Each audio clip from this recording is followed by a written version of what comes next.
Welcome to another edition of Chatting with Ingram. Now, today I'm talking to Jeff Imri. I'll let him introduce himself, what he does, and what he is doing that's different, because he's got an absolutely remarkable story.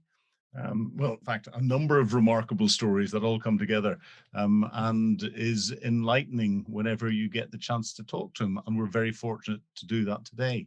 Jeff, welcome. Good to see you. Can you, for those that are listening out there, introduce yourself to our audience? Good afternoon. Thank you very much, Philip, for a lovely introduction. A great joy and pleasure to be on your show. You know, it's who am I? Gosh, it's a difficult thing. I think if you asked anybody that, who am I? Yes, it's a little question, but there's really big answer behind it.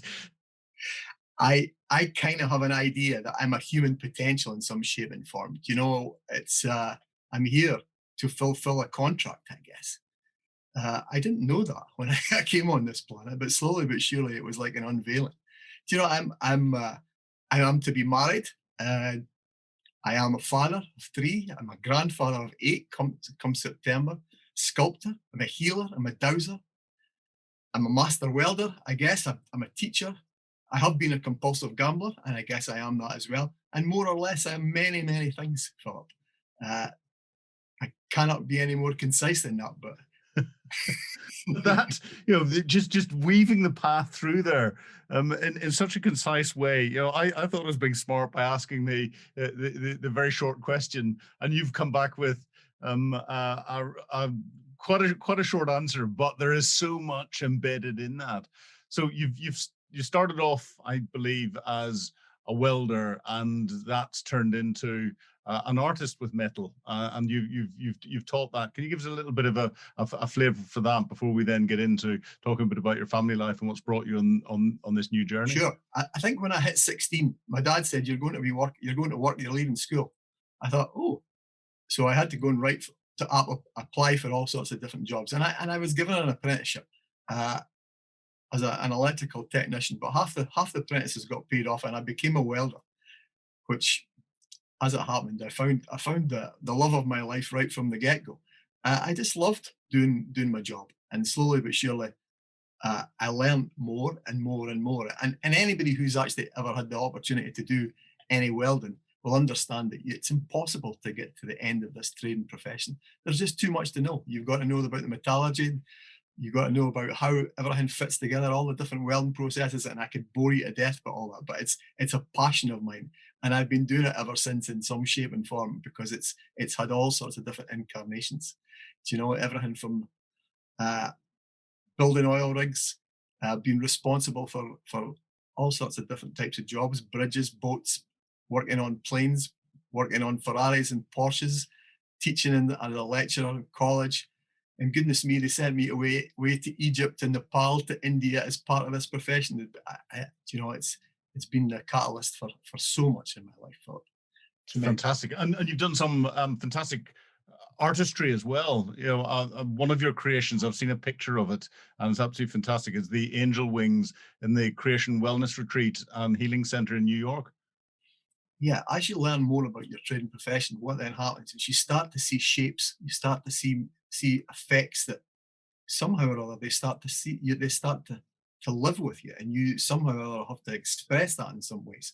For me, I never actually thought of myself as artistic or even as a sculptor, but as I learned more about my trade and profession, it seemed to open doors in my mind, and I started to have an artistic flair. And somehow or other, I then started to put that down into all sorts of shapes and forms. But when I then had an event that happened in my life, the whole thing just changed into something that I could not imagine. You know, and I started to learn about different spirals, shapes, golden mean. Started looking at all the different sculptors of the past, you know, the Picassos and things like this, and doors opened inside me. I moved to a place in Scotland called Pittenweem, which is a small village on the east neuk of Fife.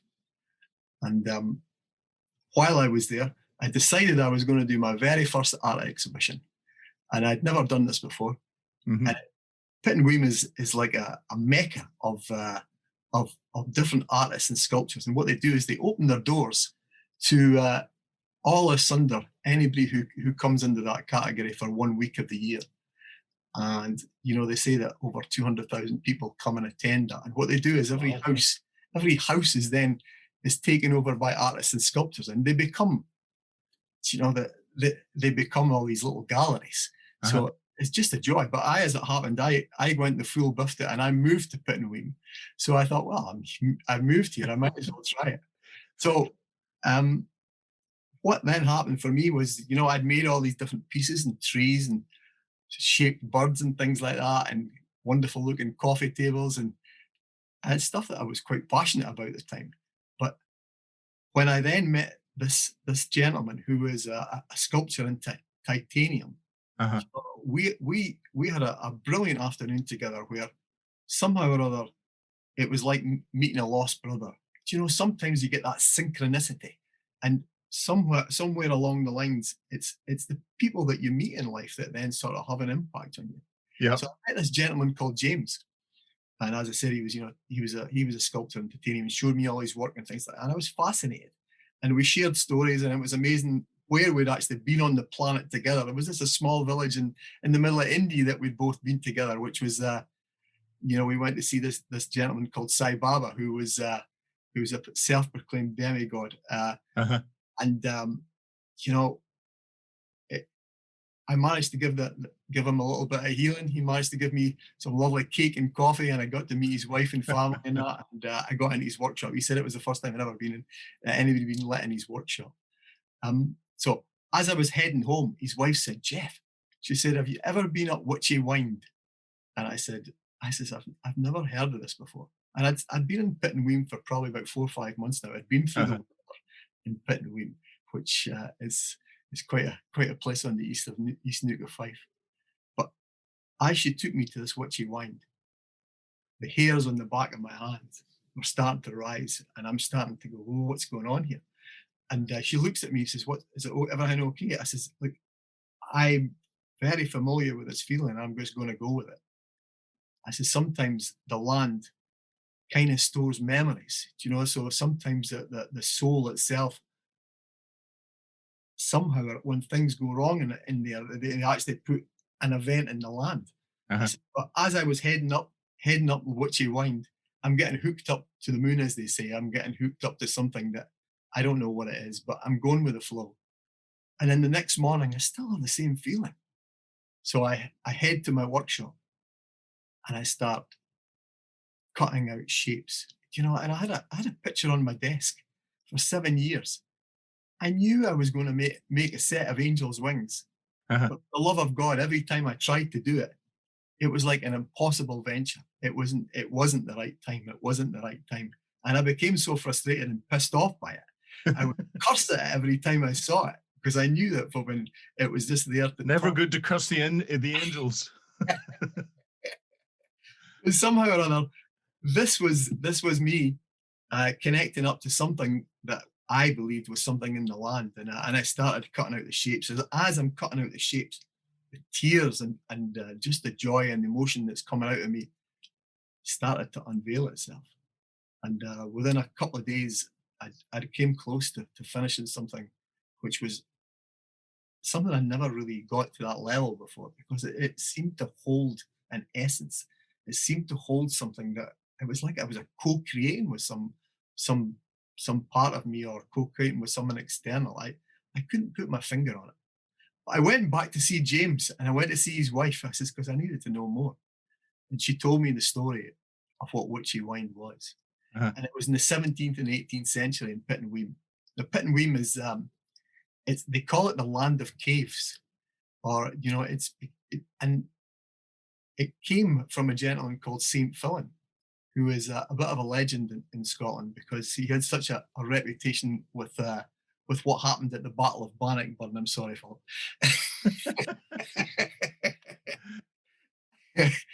And Saint Philip was known as being a hermit, because he used to go and study all sorts of different religious texts in this cave. And the legend has it that he asked God, for guidance on how he could read all these texts.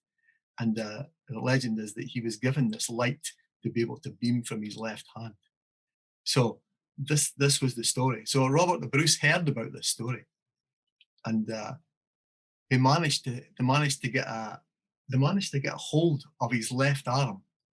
Uh-huh. And on the eve of the Battle of Bannockburn, they were very scared that they had such a sacred artifact, which they believed that that it was like an essence of God in some shape and form.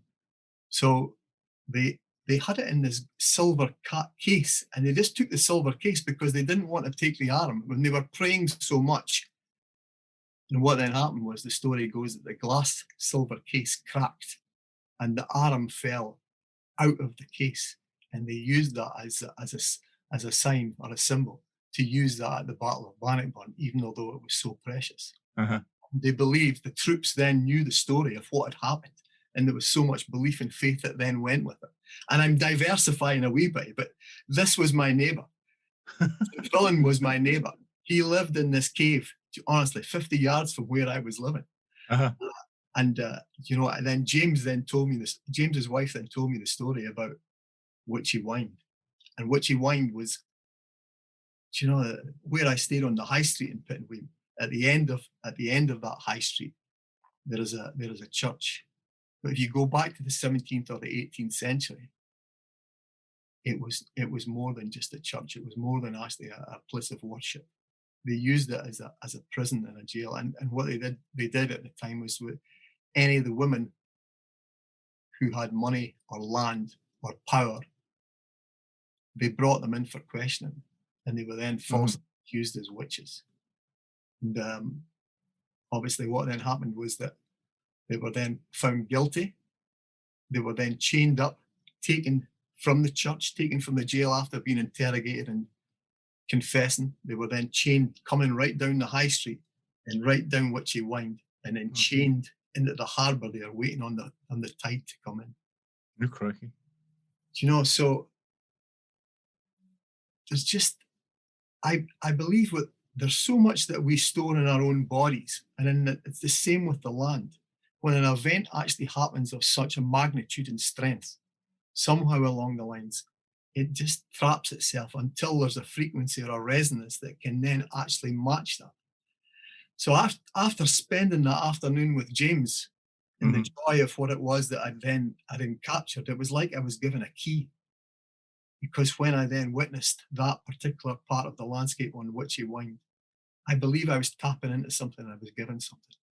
So I then managed to produce two sculptures, one called Gabriel and one called Michael.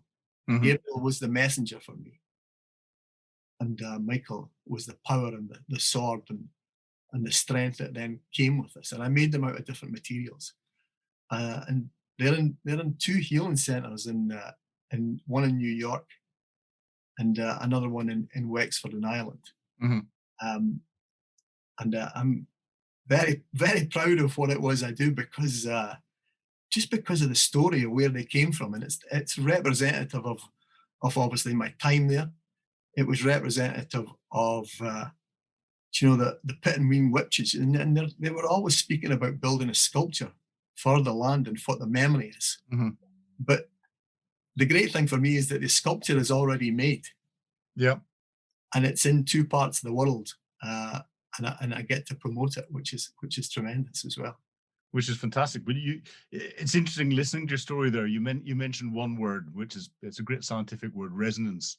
And you can get resonance between different bodies, and that can increase the power of something. But there must be resonance in the world, in spirits and all the rest of it, that acts as a almost as a lens that focuses a number of different things together that cause that interaction that there is. What is it that happened to you, do you think, that has come forward to help you have that resonating interaction that's given you that feeling as you walked up and that vision to be able to get the sculpture done? If I go back and I've looked at this, because it's the aspect of being human in some shape and form. It's that journey that we go on. or are we human when we are born, or do we actually work our way into it? Mm. And I can't say that I'm blessed to have 2 near-death experiences, but I had 2 near-death experiences in my life. I wasn't sure if that was the catalyst. I remember when I had a girlfriend who was a famous artist in roundabout Dundee parts, and her friend was coming across from Norway, and we had a couple of, had a nice dinner and a couple of glasses of wine and some chatting, and she said to me, Jeff, she says, would you like a Reiki initiation? And I didn't even know what the word initiation was. Do you know, I kind of was, very sort of au fait and trying to wing it in some shape and form. But behind it all, I was like, yeah, I would love that. I don't know what the heck that was, but that would have been, for me, that would have been the major catalyst for what then changed my life forever. Because and she said you've hardly done any work on this type of sort of modality. She said, but she said she never had an impact on what it is that she then happened to me. So she drew a symbol on my back. Mm-hmm. I don't even know what the symbol is to this day. Okay. But it's funny. What then happened was that I cursed this woman for many, many a year, which is strange because now I'm actually in a place where I can actually give her grace and bless her for what it was that she, the journey that she put me on. Uh-huh. But when it happened, when she drew what she did on my back, I couldn't open my eyes for about 40 minutes. I was quite social for this dinner. There was whining going on, and I'm sitting there completely spaced and gone. And when I did open my eyes, it was like actually seeing the world for the first time. And I don't know what it was, how my perception actually shifted that night. And I don't know whether it was my perception for audio, or perception for visual, or perception for just audio sensory. But somewhere along the lines, there was a shift in my perspective, or whether I actually had an unveiling, I do not know. But that was the beginning of something that then happened every night, around about 10:30 at night. Mm-hmm. And at 10:30 at night, I'd be lying there in my bed, knowing that someone was coming, that spirit was coming, energy was coming. And it was quite, how can you say, a novelty in the beginning, but it then became a fear. And I had no control about what it was, and I would hide under the blankets and stuff like that. And eventually I got to the stage where months down the line, I was scared out of my wits, and I then had to go and find out what was going on to try and find out why this had taken place and what it was that had shifted in me. So I found a teacher who started to teach me and show me what it is that's behind the curtain. She helped me to shut it down. So she shut it down so I then have control rather than the other way around. Mm-hmm. So for me, it was always interesting what it is that we share this planet with, and what it is that's behind the curtain, Philip. But this isn't something that you sought out. This is something that found you. And how did you take it from it controlling you to you controlling it? Well, it took me many a month. I have to say it took me many a month. And as I said, I went to see my teacher was a lady called Sheila Charlotte, who was from Yorkshire, but she ended up living 150 yards away from me. It's funny how all the synchronicity of it all works. And she was just an absolute joy. I haven't seen her for many a year because I've gone on from different teachers since then. But she took me on the journey of what it was that spirit. She gave me an instant. She showed me how to dowse. She taught me how to use rods. She showed me how to use pendulum. She got me to understand how the land and the landscape and just standing stones, what it is that then what the land holds. So I started to understand, and she started to give me teachings, and I then learned to become a healer. So I learned different modalities. She kind of looked after me in so many ways, and it was the beginning. It was the beginning of whole different chapter in my life, which opened so many doors. Once I started to learn about this type of stuff, my career as a welder became an instructor. I became a lecturer. I started becoming managerial responsibilities. Somewhere out of the line, they said to me, Jeff, would you like to go to India? Sure, I'll go there. Would you like to go to India for a burn supper? Would you like to go and do an automobile project? Do you know, would you like to go and do a beauty contest? And I'm, do you know, it's crazy stuff in some shape and form, which is a hairy arse welder then gets to do. And it's the evolution of what it is that's possible, which I think every one of us have got in some shape and form. Yeah. I don't see myself as anything different from that.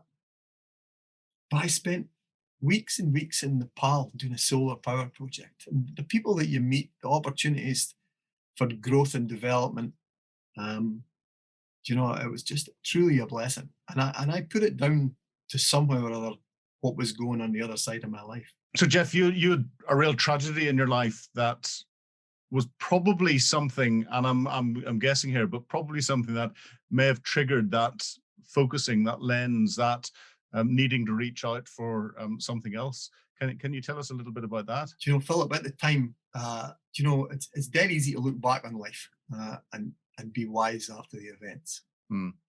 For me, one of the major events in my life was my son dying, or my son passing. I don't know why we don't like the word dying, but son died. And, you know, because I was somehow or other, I'd managed to be given gifts and I could feel certain things. I would always go home to my wife and I would always be checking on the health of the baby. You know, I would be always feeling just what that life force was and just checking everything was okay. You know, I remember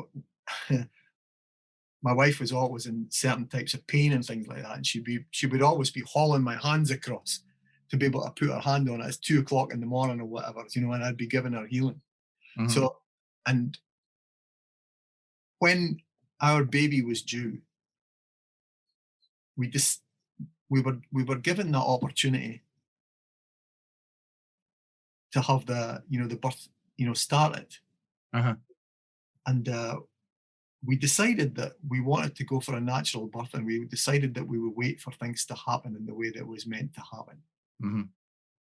So if there was ever a time in my life to be able to look back on that one particular moment, that would be one that I would like to reverse. However, you know, what came from that and the growth that came from that is a whole different thing.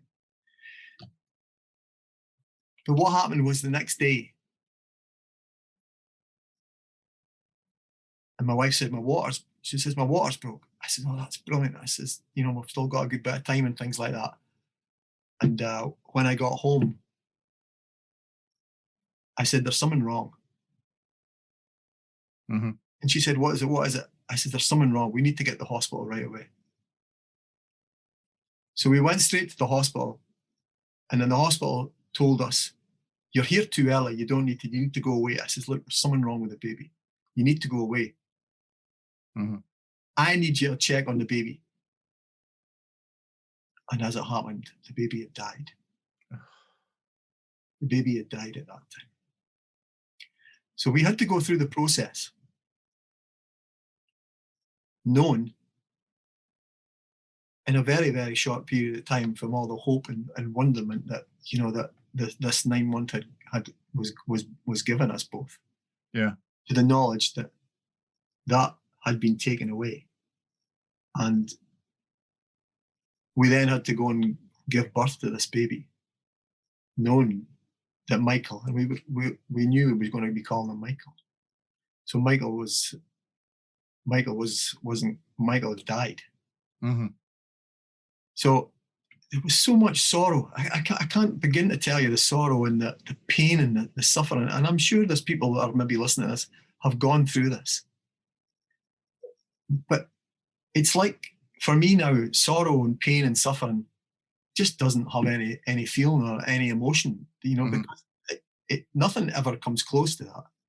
And it took me a long, long time to actually recover from that point in time, because after that event, I felt as if I was responsible in some shape and form, Hmm. and I wanted to punish myself badly. And I went about doing that by gambling, Hmm. and I did that on a constant basis because I couldn't live with myself. I'd lost the most precious thing, which was an unknown quantity in some shape and form. It was the hope. It was what it was. Not that your whole marriage or relationship was based on this. It was just, and we became so detached. And I remember when we came home after the hospital, we just wanted to run away, Yeah. and we did. We ran away to Andorra, for God's sake. Let's after your baby's died, what do you do? So we ran away to Andorra, just having as much suffering as pain in a different country in Yeah. the middle of winter. And then when we came home, God, we came home, and as we opened the door, all the lights, all the mirrors in the house, all cracked and shattered and blue. And within a short period of time, we realised that we came home to an angry soul. Hmm. We came home. We came home to Michael, and Michael, for all shape and form, he didn't know anywhere else where we'd gone. He's attached to himself to the home because he'd lived in this home, Yeah. and it was a really big lesson for me for what it is that's behind the scenes, and what happens after you die, because we do not die. We truly do not die. No. And the essence of Michael, which was so soft, but you could just, because I'd gone through what I'd gone through, that feeling, and my wife and I had just had a beautiful 3-4 days. We were blessed to be touched by this soul that lived with us, and we just sat there with that soul, and Michael sat with us, Hmm. uh, and then he then went to the next plane of what it was. So I remember trying to share this story in a church one time, and I was so flipping angry and pissed off by it all. Hmm. And then I was given this letter from a gentleman who I spoke about earlier, which was Sai Baba. And it was the story or the journey of the soul, and why sometimes the soul only has to touch this plane for such a short period of time. Hmm. All it has to do sometimes to complete its existence or complete its journey would be to actually live in the joy or the soul of what it is that the host or the father and the mother, or even just come on this planet for such a short period of time, just to complete that. And that all made so much sense for me, and I started to forgive myself, but it took a long time for me to be able to stop punishing myself. Uh, yeah. I can't begin to understand how you ever get through that. But you mentioned the soul coming and spending time with you, Michael spending time with you, and then moving on to another plane. Isn't it the possibility then that he could come back? Does he come back? It's a good question. I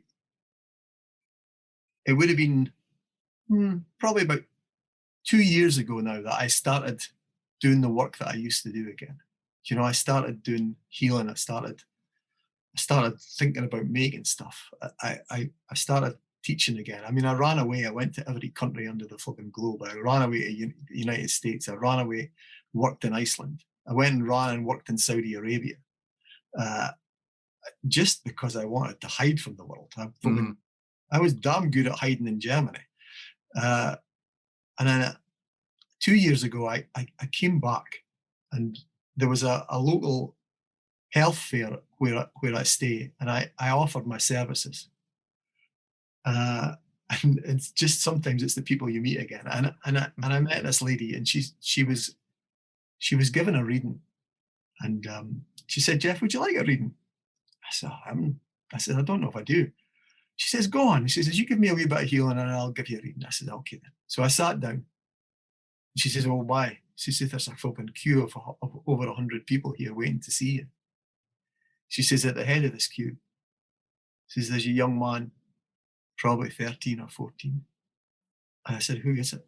She said, he won't say his name. She says, but he knows you really well, and he knows that you're going through so much pain. You don't have to go through it anymore. You don't need to suffer anymore. And I realized that it was Michael. So in some shape, I got to go full circle. I got to understand the process of what it is, that you can't control life. But behind the scenes, there's a whole realm of different laws that are going on that we have no capacity or understanding of. I've been blessed to be able to experience and witness and start on this journey of learning what it is to be human. And the messages keep on coming through. And thank you very much, Philip, for giving me the opportunity to speak and share this. No, it's such a powerful story, and it's not difficult to guess that you've called one of your sets of angels' wings Michael. Where are Michael's wings? Are they in New York or are they in Wexford? Michael's in New York. Michael's in New York. Amazing that you're putting it in a place to help other people. My hats off to you. I love the way you asked the question. Are you human when you're born, or do you become human? And I've never thought of that before. And actually, I suppose we're Homo sapiens when we're born because we're animals.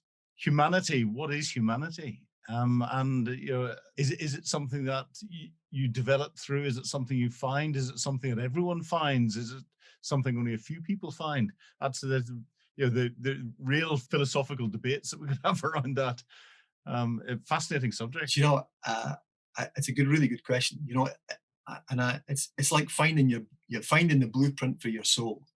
So I always remember reading a book, and it was about the story of what the Victorians used to do to actually measure the weight of the soul. Mm-hmm. They used to have all these vats that people were going to be just about on death's door with, and they would measure the weight of it between before and after. So they figured out that the weight of the soul was like three slices of bread. Yeah. So finding the blueprint for your soul, that activation, is there a beginning and an end? Is it connected? Is it just lying and waiting for you to, or, for me, it was obviously in some shape and form, it was meeting that gentleman that put me on a certain road. It was meeting that lady that then gave me that activation. But somewhere along the line, you start to connect with source. So source for me is, it's a life force. We coexist with a conscious life force. Everything, all your actions, everything that you feel. And once there's no separation when you start to understand what it is that surrounds us. And I find it wants you to find its way back home. Mm-hmm. So yeah. And it's interesting. My background was physics and applied sciences beforehand, and I always remember Newton's law: energy is neither created nor destroyed; it just changes from one form to another. Now, you mentioned the weight of the soul. 3 slices of bread that's in there. Well, there's an energy, and I don't think anyone has ever properly explained what happens to that. And it's, again, your language is fascinating, because I went through some quite bad mental health issues myself, and when I got out the other side and got back to normal, I described to people I got proper me back. Now, that's probably the first time, in saying that, that's probably the first time I truly had proper me, and it wasn't being controlled by something else. So possibly that was my awakening into humanity and becoming human, rather than just being this Homo sapien animal that was operating within a wider pack. That's the society that we're in. Interesting. Yeah, fascinating debate. Yeah. And, if we are energy and we are a memory that's associated with that, maybe we all have specific soul contracts that is lying in wait for us. And it's just a program in some shape and form. Mm-hmm. And you've now taken this further. Your fiance very kindly told me that you're a Reiki master, you're a rising star healer, and you also create healing batches based on wildflowers to treat illnesses, and you do quite a lot of work with cancer patients. Yeah, I've done where I stay in Dundee. There's a lot of little towns nearby. I've helped cancer care groups. I've set up groups because I have such belief in faith about reversing the process. You know, for me, the ailment has a personality. Anything that's an illness in the body is like a communication that's telling you that there's something right or wrong with you. It's just like a message in some shape and form. And whether it's for a common cold, whether it's a whatever it's going on, everything up to cancer, I believe, has a memory or a message that goes with it. And it's all the research that goes with that as well. You know, it's the events that happen in your life Mm-hmm. that seem to store. There's like that emotional memory, that emotional energy or frequency. It seems to attach itself to a certain part of the physical anatomy, depending on what that specific emotion is. Mm-hmm. How does it impact you? And it's all about, I guess it's re-remembering what it was that happened before. So somehow when I have clients, they're sending out everything that they want. They're not sending out everything they want. They're sending out everything about themselves. Yeah. So the journey that I've been on, somehow my perception has shifted, and I'm managing to tap into memories and emotions and dates, and they're giving me clues to be able to give them. So they're giving out the information, but somehow I'm managing to either put life force into that, and because of that ki, chi, light, or prana, which is like, you know, it's that life force that we all surround ourselves with. Mm-hmm. And somehow that brings up memories. And it's amazing what it is that people store and are scared and hide from themselves because they don't want to go back to that point in time. Yeah. But once you learn about that what it is, that the catalyst of that memory, then you can start the healing process. Then you can start to go back to it. And you know, I'm looking after a gentleman now who shouldn't be on the planet because he's had brain cancer for a good while now. Mm-hmm. But he's healing himself because he's doing all the right things. You know, he's working hand in hand with what it is that the NHS is doing. But we're bringing up all sorts of stuff and what it has happened before. Mm-hmm. Would you like? I can give you an example of that, Philip. Yeah, no, please do. You know, and what it was, and I said to him, I says, there's a date coming up here. I says, I can't imagine what that date is. I says, I'll give you your homework. So his retention is not really good at the moment because of what it is that he's going with his tumor. Mm-hmm. So when I saw him the following week, I said, did you do your homework? He says, Jeff, I forgot all about it. He says, no. He says, I did remember. He says, I looked back at my emails at that time. He says, and Jeff, he says, I remember I was a boxer. Mm-hmm. And while I was having this fight, he says, it was the easiest fight I've ever had. He says, I remember knocking this guy out, and he got taken to the hospital, and he ended up having blood on the brain. Mm-hmm. And he says, I was up there, and I says, I remember. I says, and I prayed that I could take that, what it is that he had off him. Mm-hmm. And somehow or other, that prayer in some shape and form there was an event that happened there, and he was preparing to take off what it was because he felt so guilty. Mm-hmm. And it was the guilt, the anxiousness, you know, the memory of what it was that then somehow or other started something inside him. Mm-hmm. So for him to give me that date and time to then get it, then he had the opportunity of 2 weeks later meeting the same boxer. Mm-hmm.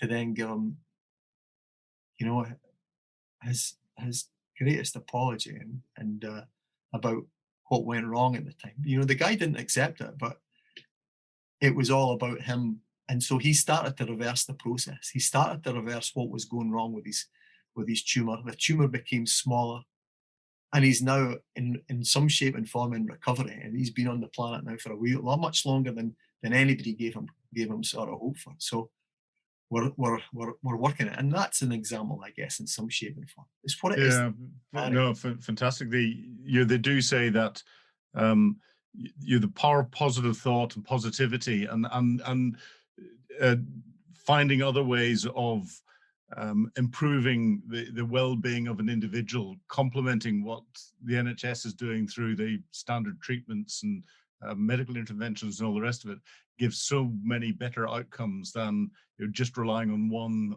or the other. They have to complement each other. And again, the way you described it there, you're almost with different memories and experiences and everything else. It's like looking through, a big telephoto lens on a camera.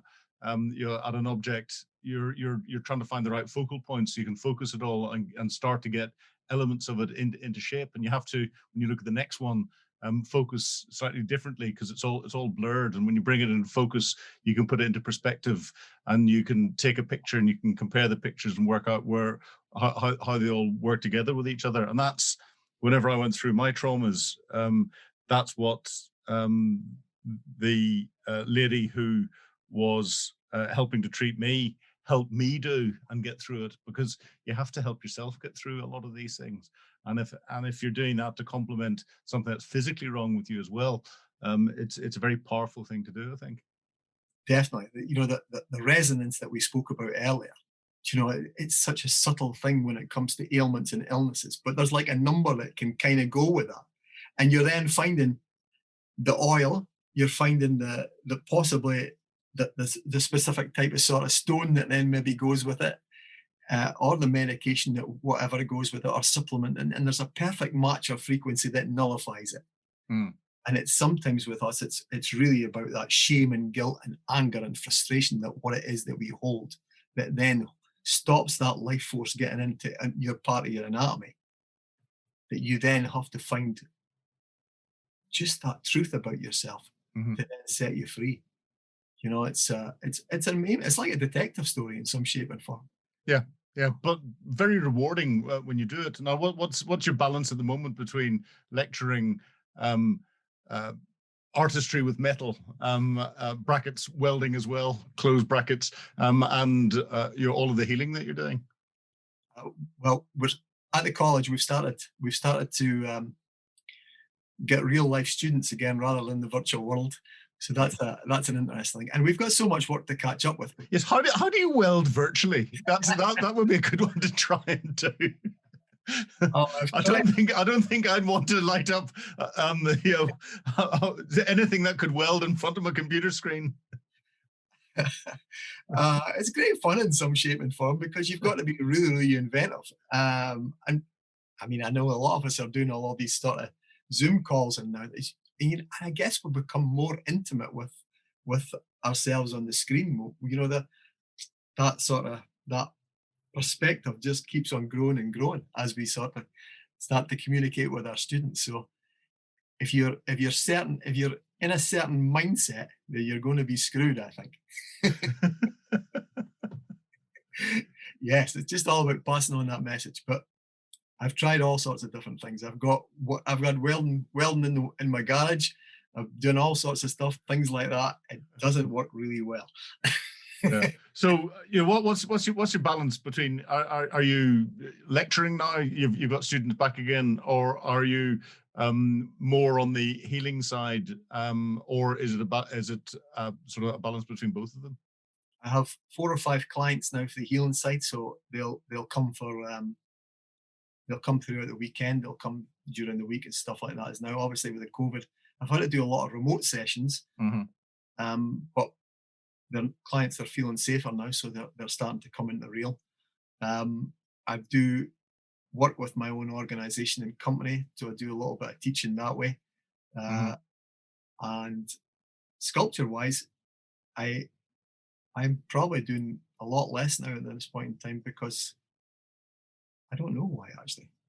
I don't really know why that is, but that's just. You're sculpting minds, you're sculpting emotions, you're sculpting healing. So maybe you're just working in a different medium, rather than with metal. I had a recurring dream. I'm always wary of I'm always conscious of recurring dreams, and it was about fallen angels. So the dream in some shape was I would see all these there was like a battle scarred army. You know, that they'd lost all their swords, their armor was all ripped to shreds, it was gouged and all that type of stuff. And you know, and I wondered what that was. And then it came again. And I realized that each one of us in some shape and form has, like, you know, whether you actually have a guide, whether you have an archangel, or whether you have something that, you know, has your back, you know, behind the scenes in some shape and form. So when I made Gabriel and Michael, you know, they were representative of the greater good in some shape and form because of what it was, you know, what it was hiding and what it needed to be known. And it's a representative of what it is that's possible. So I figured that, and somebody phoned me from a famous author phoned me from America, asking if I could make a set of wings for his daughter who had passed away. So I've looked at that, and I'll be working on that soon. But I figure that there's more to this. I think that every angel has their own frequency and resonance and what it is it carries. It's then going to match what it is that's going to activate what it is that somebody. So I'm always looking for sort of keys in some ways. So an energetic key made the heck of a difference for my life. Yep. So I think that you know, sometimes there's going to be a connection with me even speaking to somebody or possibly giving a little bit of healing, and there's going to be a tapping together somewhere to then, I think there's something tangible going to possibly come from that, and it may be a specific angel wing for that, and for that gentleman or lady or whatever. But I suppose that'll come out from what it is that you're getting from, you know, that particular individual, and that'll then help shape how it turns out whenever you start to create it. Yeah, I think all these battle scarred fallen angels that I saw are people out there who are working and doing so many remarkable deeds on this planet. But what it is that they're needing something, they're needing assistance, they're needing guidance, they're needing whatever. So maybe there's something there that they're needing to connect to source. So I may be that catalyst. I don't know, but I'm in the process of actually finally coming out of the shadows in some ways, you know, because this is a completely new thing for me, as in speaking to yourself. So that's a great thing for me. So I've got a website coming up. Well, I was going to say, I'm coming out of the shadows. You when we talked beforehand, you mentioned that you're developing a website. When's it going to go live, and what is the website? The website is just my name, which is www.jeff-imri.com. So nice and simple. And what it does is it kind of covers all the aspects of all the things that I'm passionate about, which is the welding training in some ways. The sculpture, but it's sculpting by spirituality in some ways, and also the healing modalities that I do as well. So you get an opportunity to look at some of the stuff that I've created in the past, and you get to see some of the testimonials that sort of go with people that have been in my life, and, you know, fleeting moments. And it's an opportunity for people to sort of see something that they've maybe not seen before, and taste something that they've not experienced before. Yeah. And this whole spirituality side of things, and you know, I think it's come out as we've chatted through, but it's found you in a way. You haven't sat there and said, right, I want to go and get into this and get into that and get into the other. It's life's experiences has potentially acted as that lens to focus spirituality onto you, and has taken you on this new journey. You're right. Spirituality found me, and it's waiting for each one of us in some ways. And what is it that grounds us to this planet? What is it then opens up? What's that catalyst that then opens the door for each one of us? And sometimes it can be. I mean, I had a gentleman who came to me on a welding night class, and I said, you're not looking too good. What's up with you? I'd only met him 2 weeks, and he said, Jeff, he says, my hand's all swollen. And he showed me his hands are all swollen. I says, give me 2 seconds and I'll put my hand on him, all right? You don't normally do things like this in the middle of a night. And a night class, God's truth, I've got fucking sparks and flying. I've got students left, right, and centre. But 5 minutes later, I did that, and and then he came back the next week. Says, Jeff, I'm all flipping sorted. He says, my wife wants to meet you. But it just little moments. I now have so much faith and trust that I am no longer the doer in some shape and form. Not that I ever was in the first place, but I can jump out the road quite readily, and somehow there's like a hidden communication goes on. So I think I'm in the right place now. Jeff, it's been a hard one, a good one, an emotional one. Thank you. Yeah, it's there's a freedom in being able to say this. There's a freedom in being able to talk about this. I want people to know not so much the horror stories or but everything's just the tapestry of life. We're all going through it. But isn't it nice to know that everybody's got an opportunity to do different things. We're like the little grains on the sand. Each one of us are as important as everybody else. Yeah. Each one of us have got to go through some sort of semblance of a journey. Yeah. It's that genesis of creation that then brings that life challenge into you. You can either sink or swim with it. If you can manage to sort of just know it so well, to really get what it is that's given you, the rewards of that are that it just opens up a whole new door into a whole new existence of awareness. Mm-hmm. And I can see that in you. Yeah. And you never forget the pain. It never goes away. It's always there, but it's part of you. And it goes back to the old adage, whatever doesn't kill you makes you stronger. And it sounds like a very flippant phrase, but actually there's a lot to it. It's that power of emotion. Once that emotion then rises without anything to it, then it's like a mastery. You've learned to master something about yourself. Yeah. It's like the ego in some shape and form. The ego is, and somebody was saying the other day, it's like edging God out, because I feel it. It's like you don't need to do this. You don't need to get up. And I just laugh at it because it's what it is. It's trying to stop you from becoming. Yeah.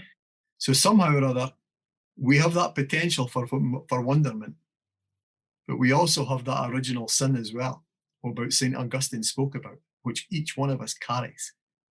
And that is the life challenge. Once you get past that, wow. Yeah, but the important thing is, and this is probably a good bit to put in as the ending. The important thing is there are so many people have hit different challenges, and you can get through the challenges, and you can come out the other side as strong, if not a stronger person. It doesn't mean that anything that's happened beforehand is put into the past and you forget it and it's less relevant. It's very, very relevant, but you can come out the other side, and there is hope. You can, yes. You definitely can. On that note, Jeff, I think that's a good time to stop. Thank you very much indeed for speaking to me on Chatting with Ingram. Thank you very much, Philip. It's been wonderful. Wonderful. Thank you for listening. Please feel free to share if you like what you've heard, and I look forward to being with you next time.